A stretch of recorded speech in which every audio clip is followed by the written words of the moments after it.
Chapter 1090 begins with the unexpected arrival of Admiral Kazaro of the Marines at Egghan Island, where the Straw Hat Pirates and their allies are in the midst of their battle against the Beast Pirates and Kaido. Luffy grabs the Den Mushi from Usopp's hands and starts talking to the Gorasai. He introduces himself to be Monkey D. Luffy, the future Pirate King. While other Straw Hats refrain him from doing so, but he doesn't stop. Luffy mentions that they are closely allied with Dr. Vegapunk, and if they care about York's safety, then it is better they take quick action and remove the fleet from around the shore. In the background, we can hear voices of York crying out for help. Kazaro and the other Marine soldiers are eavesdropping on their conversation. The Marine soldiers call them evil that they can go on this level.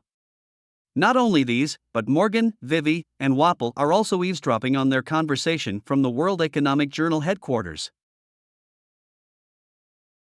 The Gorasai finally speak up. One of them exclaims that you are Straw Hat Luffy, right? He then goes on to ask him about the number of people who are alive with him on the labor phase right now.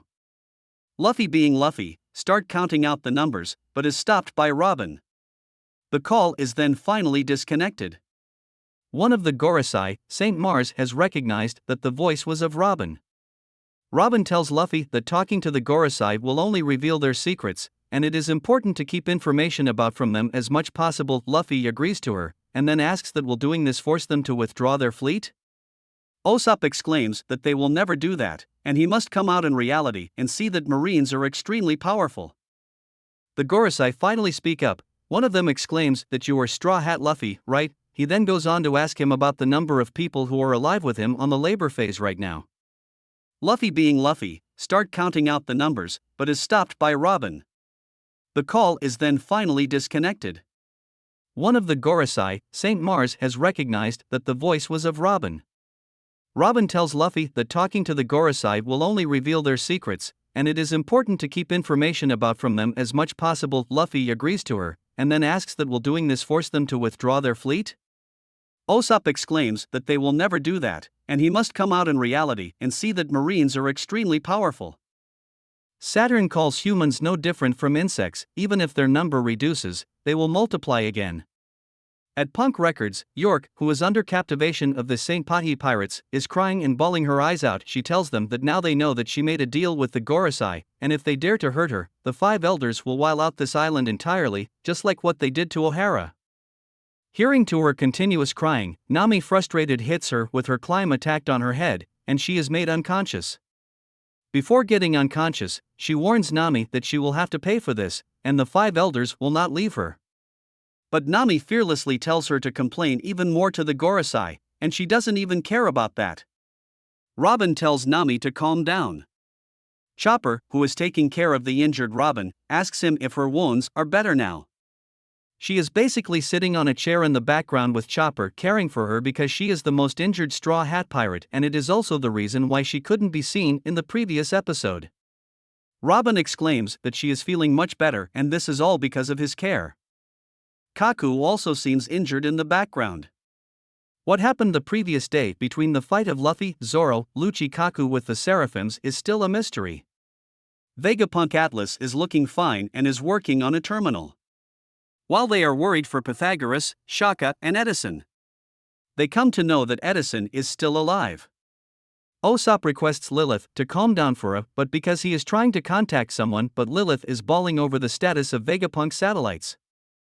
4 are injured and 2 are dead. However, is this really true that Shaka and Pythagoras are dead? We then see Kaku, who asks Lucci that what is he whispering about. Lucci exclaims that it is just nothing and he is randomly talking to himself. Usopp finally connects the call and asks that if everything is alright over there. He has contacted the underground basement of laboratory, where the CP-57 and 8 agents were kept as prisoners by York. Though they are still not freed by the Straw Hat crew for some obvious reasons, but they have been given food. The agents are gushing over food and munching it. Some are saying thanks while others call them their enemies. The agents request the Straw Bats to free them, but they refuse to do that. They then request to at least shift them to a different place because living close to such creatures give them creeps. They are basically talking about the Seraphims who have been caught inside Lilith's sea stone bubbles. Usopp asks the agents that aren't the Seraphims their allies. The agents exclaim that it is not like that. They are afraid that what if the Seraphims get out of control again. Vegapunk exclaims that he can assure their safety as the bubble are made from the same bubble shield used by the Pacifista Mark III. Those bubbles are even resistant to bomb blast. It is made with same properties of the sea prism stone, which makes them effective weapons against devil fruit users. The agents calls it amazing and exclaim that they considered it to be normal soap bubbles. The Seraphims are frustrated at being caught inside the bubbles. Snake tells the CP agents that they don't need to worry about them since they haven't received any orders to eliminate them and therefore they are of no value for them. The CP agents consider it a relief. Frankie tells Snake that they are grateful to her as she did the petrification on them. Vegapunk exclaims that this is strange, she did this because her programming did not include any sort of act like this. Snake remembers how Luffy told her to undo her powers on his comrades as she is the only one who can save them. She agreed to undo it and she displayed her affection towards Luffy just like the real Boa Hancock. Jimbei calls her the perfect copy of Boa Hancock as she looks down on everybody else except for Luffy. He calls it funny that the Seraphim based on actual Boa Hancock has the same emotions as she had. Vegapunk calls it interesting and laments that these emotions are the pieces of information transferred through the lineage factor during the cloning process. Luffy thanks Snake once again. Atlas tells Vegapunk that although the system is working fine but she is still unable to open the Frontier Dome. Vegapunk exclaims that they cannot escape from Punk Records until they disable the barrier. York calls their efforts useless as she locked everything with a password, and one worse news is that she didn't share the data with their brains and now she is not willing to tell it either. Atlas is extremely annoyed with her. York calls the password and the world government her two armors that protect her. Stussy exclaims that they are surrounded from all sides. The fleet comprises of 100 ships and nearly 30,000 marines on board. Vegapunk turns to Nami and asks her that is she the navigator of the crew? Nami affirms. She then gazes at the log pose and the compasses and exclaims that it is not pointing to a new destination yet, but she assumes they can follow the directions it recorded in Wally. She tells them that one of the compasses is pointing northeast from there. Vegapunk exclaims that it is where the Elbath is. Luffy and Usopp are excited to hear that they are finally going to Elbath, the island of giants that they have been dreaming to go even since. They both can be seen in their own world extremely elated to go there while Stussy tells Lucci to stop staring at her. Vegapunk exclaims that it is good their ship is already on the labor phase stratum.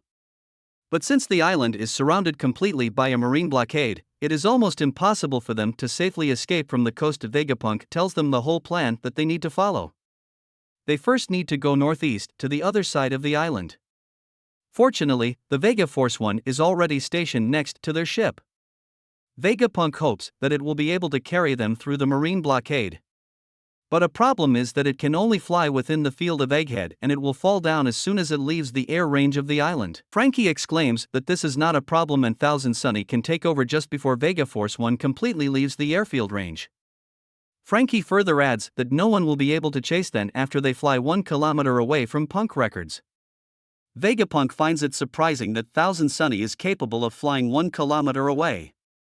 They then decide to go with this plan. Atlas calls it a well-devised plan, but she exclaims that somebody needs to disable the Frontier Dome before they could escape. York exclaims that they will not get the password from her.